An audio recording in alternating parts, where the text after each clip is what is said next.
agar selamat selalu. Ini panduan untukmu. Mau berangkat, cek suhu tubuh dulu. Pakai masker selalu. Yo oh oh ayo ayo. Yo ayo ayo. Yo ayo ayo.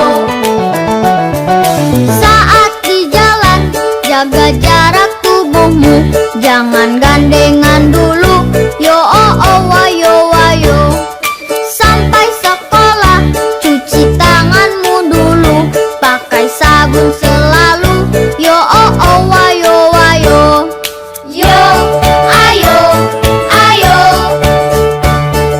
Yo ayo ayo. Yo ayo ayo. Yo ayo ayo. Dengan temanmu jangan deketan dulu. Pakai barang pribadimu. Yo oh oh ayo ayo. Pulang sekolah langsung pulang ke rumah. Main-main gak usah. Yo oh oh ayo ayo. Sampai di rumah bersih-bersih segera. Supaya kita bisa jumpa lagi di sekolah. Yo ayo kita bersama saling jaga. Agar sehat selamat. Yo oh oh ayo ayo. Seru belajar kebiasaan baru.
Halo anak-anak, apa kabar semua?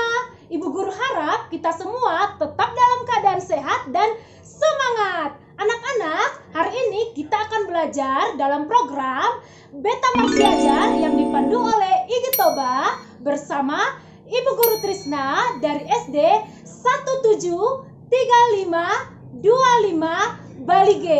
Anak-anak, sebelum memulai pembelajaran, ada baiknya kita berdoa terlebih dahulu menurut ajaran agama dan kepercayaan kita masing-masing. Doa dimulai. Doa selesai. Pada kesempatan ini, Ibu Guru akan membawakan materi tema 4, jenis-jenis pekerjaan, subtema 2, pekerjaan di sekitarku, pembelajaran 1, kelas 4. Adapun yang menjadi tujuan pembelajaran kita hari ini adalah yang pertama, anak-anak dapat menjelaskan inti cerita pada buku sastra secara terperinci. Yang kedua, anak-anak dapat mengidentifikasi dampak penggunaan teknologi bagi keberadaan sumber daya alam. Yang ketiga, anak-anak dapat mengetahui contoh pekerjaan dalam suatu kegiatan ekonomi. Inti cerita dalam buku sastra. Anak-anak, salah satu langkah dalam mengulas isi buku adalah menemukan inti cerita. Inti cerita dapat diketahui jika kita membacanya dengan cermat dan teliti. Selain inti cerita, kita juga dapat menemukan tokoh dan peristiwa dalam sebuah cerita. Anak-anak, ibu guru akan membacakan sebuah penggalan cerita untuk menemukan tokoh, peristiwa, dan inti cerita. Pak Kadir hidup bahagia bersama keluarganya. Mata pencarian Pak Kadir adalah bertani. Ia memiliki sebidang tanah yang tidak terlalu luas. Namun, berkat kerja kerasnya, hasil sawah tersebut dapat menghidupi keluarganya. Suatu ketika, wabah hama menyerang sawah para petani. Pak Kadir pun merasa sedih karena mengalami kerugian yang sangat besar. Namun, ia pantang menyerah dan tetap semangat. Ia pun mengajak para petani untuk bergotong royong memberantas wabah hama yang ada di sawah mereka. Akhirnya, kesulitan pun dapat mereka atasi.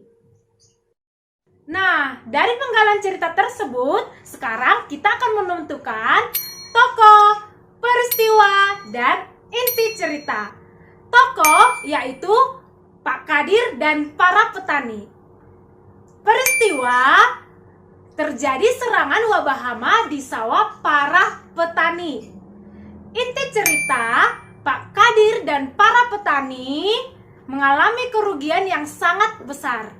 Namun, berkat kerja keras dan bekerja sama, akhirnya mereka pun dapat mengatasi masalah yang mereka hadapi. Nah, anak-anak, selain tokoh, peristiwa, dan inti cerita, ada satu hal yang perlu kita petik dari penggalan cerita tersebut, yaitu sikap yang dimiliki oleh Pak Kadir. Nah, sikap yang dimiliki Pak Kadir yaitu pantang menyerah dan tetap semangat. Untuk itu anak-anak, kita juga harus melakukan hal demikian selama belajar di rumah. Cerita Pak Weli. Pak Weli adalah kepala sekolah dasar Cemara di pelosok Kabupaten Grobogan, Jawa Tengah. Beliau lahir di Labuha, Maluku Utara. Di sekolah ini, muridnya juga berasal dari berbagai daerah. Pak Weli senang melihat murid-muridnya dapat belajar dan bermain bersama tanpa mempersoalkan asal-usul. Semua unik, baik sifat maupun kecerdasannya. Sudin adalah penduduk asli Grobogan. Ia seorang anak yang suka membaca, percaya diri, dan pandai berpidato. Pak Weli ingin Sudin memperoleh pengalaman berharga melalui lomba pidato yang sebentar lagi akan diadakan di tingkat nasional. Sambil berpikir bagaimana memperoleh dana, Pak Weli mendaftarkan Sudin sebagai peserta lomba. Ia melatih Sudin setiap hari.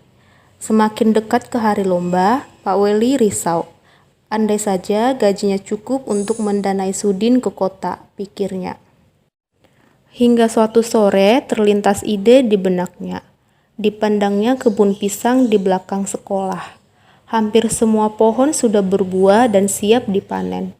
Esok paginya, ia mengumpulkan guru, penjaga sekolah, serta murid kelas 4, 5, dan 6. Mereka bergotong royong memanen pisang.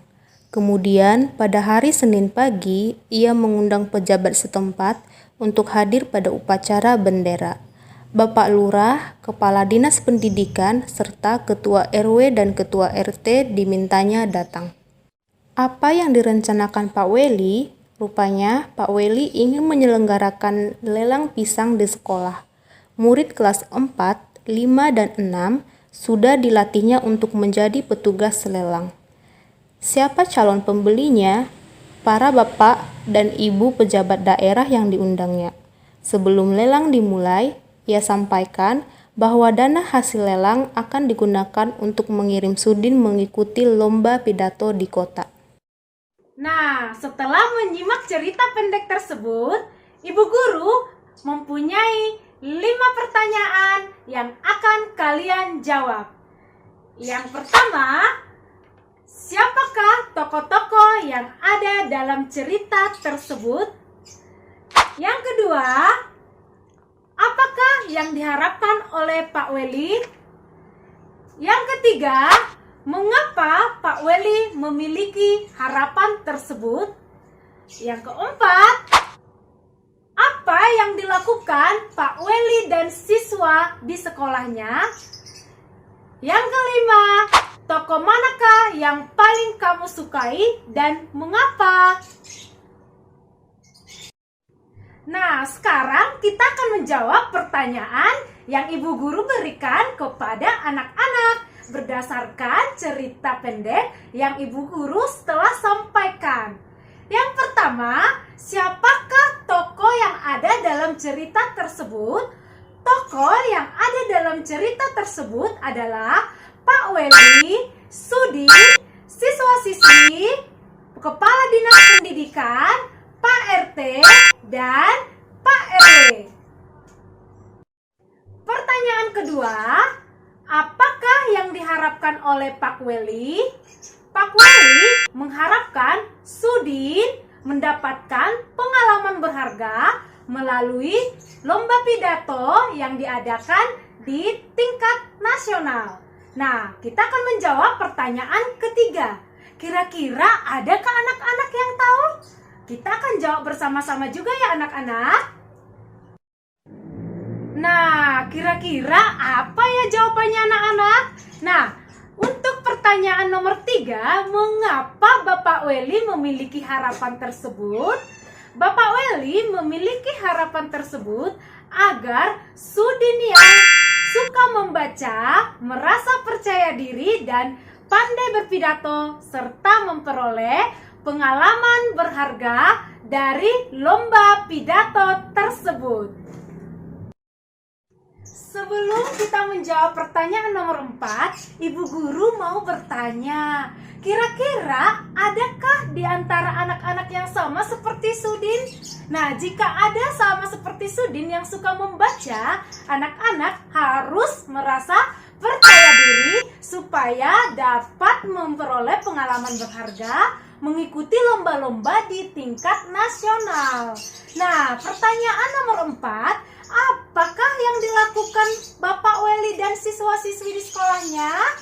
Nah, yang dilakukan oleh Bapak Weli serta siswa-siswi di sekolahnya adalah menyelenggarakan lelang pisang untuk menggalang dana. Pertanyaan terakhir, tokoh manakah yang paling kamu suka dan berikan alasannya? Nah, Ibu Guru lebih menyukai tokoh Bapak Weli karena memiliki tekad serta usaha untuk mendukung siswanya sungguh menyentuh hati. Jadi anak-anak, itulah jawaban dari pertanyaan berdasarkan cerita pendek yang sudah Ibu sampaikan. Apakah nama pekerjaan dari gambar berikut ini? Nah, pastinya kalian semua tahu apa nama pekerjaan dari gambar yang Ibu berikan, yaitu seorang nelayan. Benar sekali. Nah, anak-anak, apakah kita harus bangga jika orang tua kita bekerja sebagai nelayan? Ya, tentu saja kita harus bangga. Dan kita juga tidak boleh mengejek pekerjaan orang tua dari teman-teman kita. Nah, apa ya kira-kira alasan kita bangga jika kita memiliki orang tua seorang nelayan? Untuk itu, mohon disimak bacaan berikut ini supaya kalian tahu jawaban dari pertanyaan yang telah Ibu sampaikan. Ayah bekerja sebagai seorang nelayan tradisional. Ayah tinggal di kampung nelayan. Ayah pergi melaut pada malam hari. Ayah membawa sampan dan jaring untuk pergi berlayar. Saat berlayar, ayah harus menghadapi ombak dan badai laut. Karena hanya menggunakan sampan, ayah tidak dapat pergi melaut terlalu jauh. Tangkapan ikan ayah kadang banyak, kadang sedikit. Semua bergantung pada cuaca. Sampan ayah tidak bermesin. Ayah tidak perlu membeli bahan bakar. Aku mendengar sekarang ada nelayan yang modern. Kapalnya lebih besar dan menggunakan bantuan mesin sehingga tidak mudah terguncang ombak. Banyak pemilik kapal tidak memedulikan penggunaan bahan bakar. Ada yang boros sehingga mencemari lingkungan perairan. Mereka bisa berlayar ke laut lepas sehingga tangkapan ikannya banyak. Alat penangkap ikan mereka berupa jaring dan juga radar yang bisa mendeteksi ikan. Bahkan ada yang menggunakan bom. Nah, berdasarkan bacaan yang telah Ibu sampaikan, kita sudah tahu mengapa kita harus bangga jika ayah kita seorang nelayan, yaitu karena ayah seorang pemberani yang menghadapi ombak yang sangat besar pada saat menangkap ikan. Sangat menakutkan, bukan anak-anak? Tentu saja sangat menakutkan. Nah, jadi dari bacaan tersebut juga kita tahu bahwa ayah kita seorang nelayan tradisional. Nah, kemudian saat ini pekerjaan di Indonesia atau salah satu pekerjaan di Indonesia yang menggunakan teknologi adalah nelayan. Jadi para nelayan menggunakan kapal bermesin yang dilengkapi dengan GPS atau Global Positioning System yang digunakan untuk melacak keberadaan ikan. Jadi bukan hanya handphone saja ya anak-anak yang dilengkapi dengan GPS. Nah, kemudian para nelayan untuk meningkatkan hasil tangkapannya, mereka juga menggunakan bahan peledak atau pukat harimau. Tetapi kedua alat tersebut sangatlah dilarang karena membawa dampak negatif yang dapat merusak lingkungan, misalnya merusak terumbu karang. Maka karena dapat merusak alam termasuk terumbu karang, jadi para nelayan harus memperhatikan hal-hal berikut ini supaya menjaga keseimbangan alam. Yang pertama, tidak menangkap ikan secara besar-besaran. Yang kedua, tidak menangkap ikan menggunakan bahan peledak atau racun. Dan yang ketiga, tidak menangkap ikan menggunakan pukat harimau. Yang keempat, memperkirakan daur hidup ikan. Jadi itulah hal-hal yang perlu dilakukan para nelayan untuk menjaga keseimbangan alam. Berdasarkan bacaan yang telah Ibu sampaikan kepada kalian, kita juga dapat mengetahui perbedaan nelayan tradisional dan nelayan modern yang disajikan dalam bentuk diagram Venn berikut ini. Yang pertama, kita akan tahu persamaannya terlebih dahulu ya anak-anak. Persamaannya adalah sama-sama mencari ikan. Yang kedua, menjual ikan untuk kebutuhan sehari-hari. Dan yang ketiga, mengandalkan perkiraan cuaca dan gelombang laut. Itu persamaan nelayan modern dan nelayan tradisional. Kemudian perbedaannya adalah dapat juga kita lihat dalam diagram Venn berikut ini. Nah, nelayan tradisional menggunakan perahu layar. Dan yang kedua, menggunakan peralatan tangkap sederhana. Sementara nelayan modern adalah yang pertama menggunakan perahu bermesin. Yang kedua menggunakan peralatan tangkap modern. Dan yang ketiga memanfaatkan gelombang suara atau sonar. Nah, itulah perbedaan serta persamaan dari nelayan tradisional dan nelayan modern. Jadi anak-anak, dampak penggunaan teknologi bagi keseimbangan alam yaitu merusak terumbu karang dan habitat ikan sehingga jumlah ikan semakin sedikit. Anak-anak, tahukah kalian bagaimana ikan bisa kita makan atau kita konsumsi? Coba perhatikan gambar berikut ini. Hasil tangkapan ikan dijual ke pedagang ikan di pelelangan ikan. Dari tempat pelelangan itulah ikan-ikan dikirim ke pasar-pasar, lalu dijual ke penjual ikan atau langsung ke konsumen. Penjual ikan atau konsumen wajib menjaga kebersihan dengan mencuci ikan terlebih dahulu. Jadi anak-anak, jika kita melihat ibu yang sedang berbelanja, terlebih dahulu ikan dicuci lalu dimasak dan ikan bisa kita makan.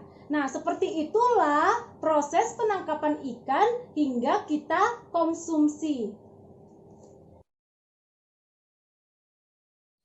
Anak-anak, berdasarkan gambar tersebut kita dapat mengetahui jenis kegiatan ekonomi yaitu perdagangan, jenis barang yang diperjualbelikan yaitu ikan, kemudian jenis pekerjaan yang terlibat ada nelayan, pedagang, dan pengangkut barang. Dan hasil dari setiap pekerjaan, nelayan menghasilkan ikan, pedagang ikan mendapatkan keuntungan dari hasil penjualannya berupa barang yaitu ikan. Lalu tukang angkut barang memperoleh upah pengangkutan karena memberikan jasanya.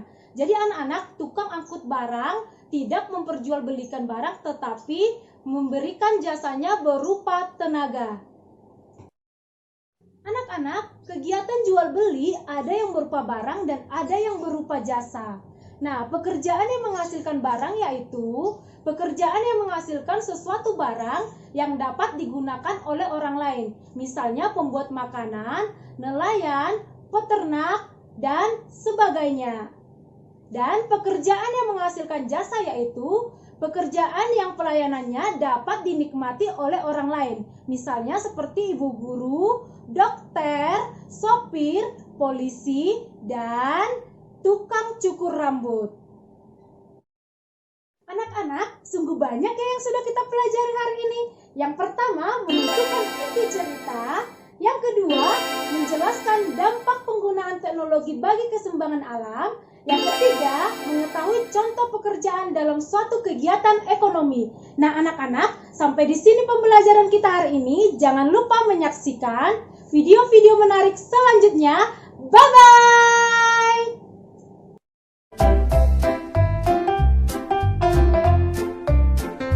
Halo teman-teman, perkenalkan, nama aku Pinang. Dan ini sahabatku Tanjung. Halo, Sebelum kembali belajar di sekolah, Tanjung dan Pinang akan menunjukkan bagaimana caranya agar kita semua tetap aman belajar di sekolah. Yuk, ikut kami. Sebelum masuk ruang kelas dan perpustakaan, jangan lupa mencuci tangan pakai sabun. Jangan lupa tetap pakai masker dan jaga jarak minimal 1,5 meter. Di kelas maupun perpustakaan tidak boleh pinjam-meminjam alat tulis milik teman. Meletakkan buku pada tempat yang telah disediakan. Sebelum dan sesudah makan, kita harus mencuci tangan dengan sabun. Sebaiknya kita membawa bekal makan dari rumah. Buatan ibu ya. Jangan lupa tetap pakai masker dan jaga jarak. Masker hanya boleh dilepaskan sejenak saat makan dan minum ya. Selesai makan, jangan lupa untuk membersihkan peralatan makan dengan baik. Saat di toilet, teman-teman tetap menggunakan masker dan menjaga jarak jika harus mengantri. Setelah menggunakan toilet, jangan lupa cuci tangan pakai sabun ya. Sebelum dan setelah masuk musola, tetap cuci tangan pakai sabun ya. Saat beribadah, tetap pakai masker dan jaga jarak ya. Jangan lupa untuk membawa alat ibadah milik kita yang sudah disiapkan ibu di rumah. Jangan lupa bersentuhan, bersalaman, bercium pipi, atau pencium tangan ya teman-teman. Saat berjalan di tangga maupun lorong, jangan bergerombol dengan teman lain ya. Berjalan mengikuti arah jalur yang sudah ditentukan Bapak Ibu Guru. Saat upacara, olahraga, atau pramuka, tetap selalu pakai masker dan jaga jarak dengan teman di sebelah kita ya. Sebelum dan sesudah masuk gedung olahraga, jangan lupa cuci tangan dengan sabun. Tetap pakai masker sesuai petunjuk Bapak Ibu Guru olahraga. Dan jaga jarak dengan teman di sebelah kita. Pakai perlengkapan olahraga milik sendiri yang sudah disiapkan dari rumah ya. Patuhi protokol kesehatan yang sudah diajarkan oleh Bapak dan Ibu Guru ya. Jaga kesehatan dan sampai berjumpa lagi di sekolah.